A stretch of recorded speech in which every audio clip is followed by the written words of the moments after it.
YouTube, hello, welcome to the live stream, and welcome to an Oakland A's trade that I definitely did not see coming. It's Jesus Luzardo for Starling Marte and some cash from the Marlins, cash considerations coming to Oakland.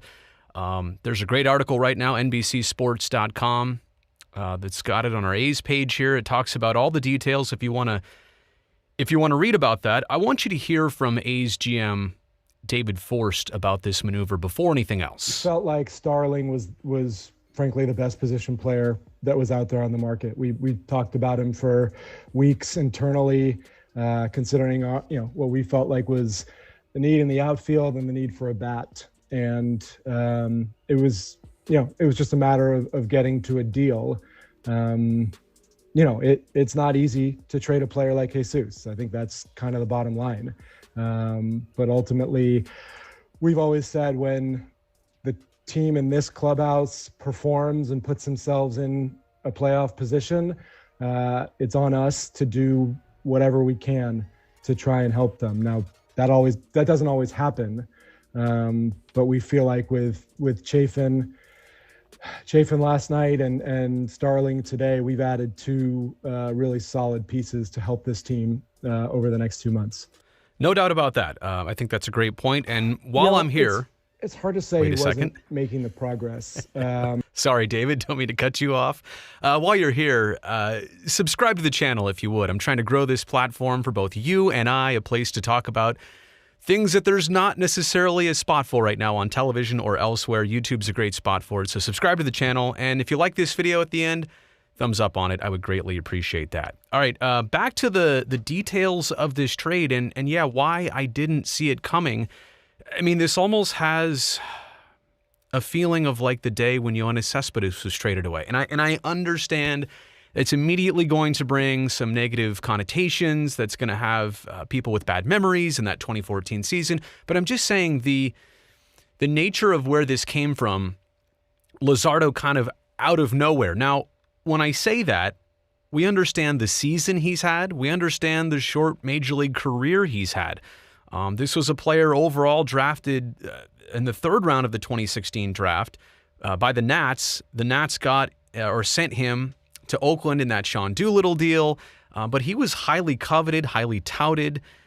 Eventually made his major league debut late 2019, pitched in a playoff game. 2020 was a weird season last year, and then this year, Luzardo with the pinky injury, and ever since he had that, he struggled when he came back, got sent down to AAA to try and figure things out, but there was still so much promise with Luzardo, and I think that inherently is where a lot of the shock factor is coming from with his trade, that the A's are essentially saying, that's it. A player under their control for several more seasons, and they're going to part ways with him. Now, that's probably, as we look at Starling Marte here, that's probably one of the biggest contrasts of this deal, is that Starling Marte is on his last of an 8-year contract. Oops, sorry about that. Signed, 8 years ago for $53 million, and he is a free agent after this year. So this is no doubt a rental.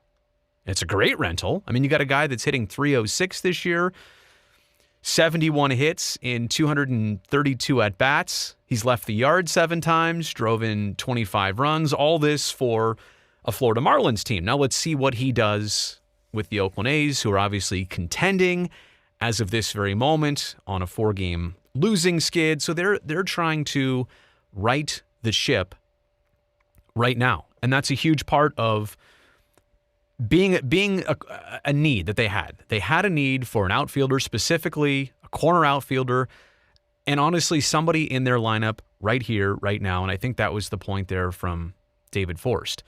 So no doubt, I think, in this short term, it should work out for the A's.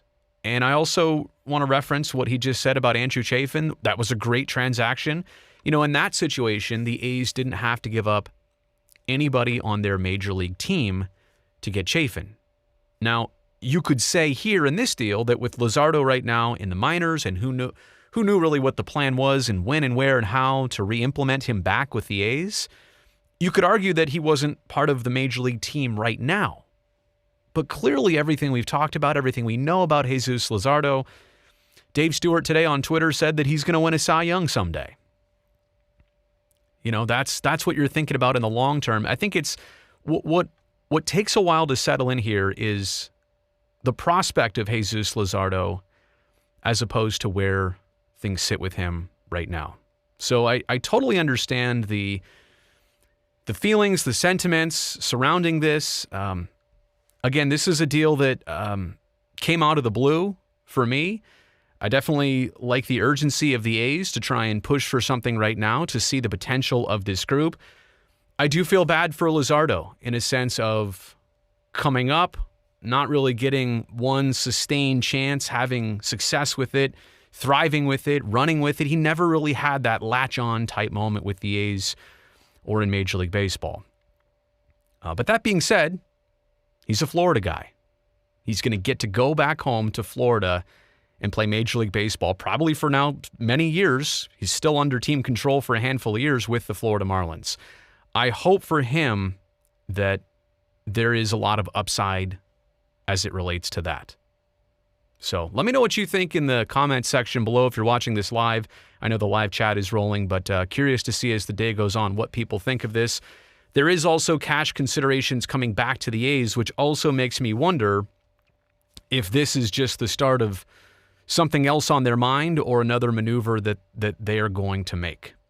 So once again, a couple days ahead of the trade deadline, right? This wasn't a deadline day deal, but essentially right around the corner from it, and the A's wasting no time in making this one happen. So let me know what you think about it. Again, I realize there's a lot of shock factor with it, but how do you think you'll see this as the rest of this season goes on and as the next several seasons go on? And if I could remind you one more time, since you're here, if you like this content, subscribe to the channel. I will enjoy talking to you once again sooner than later.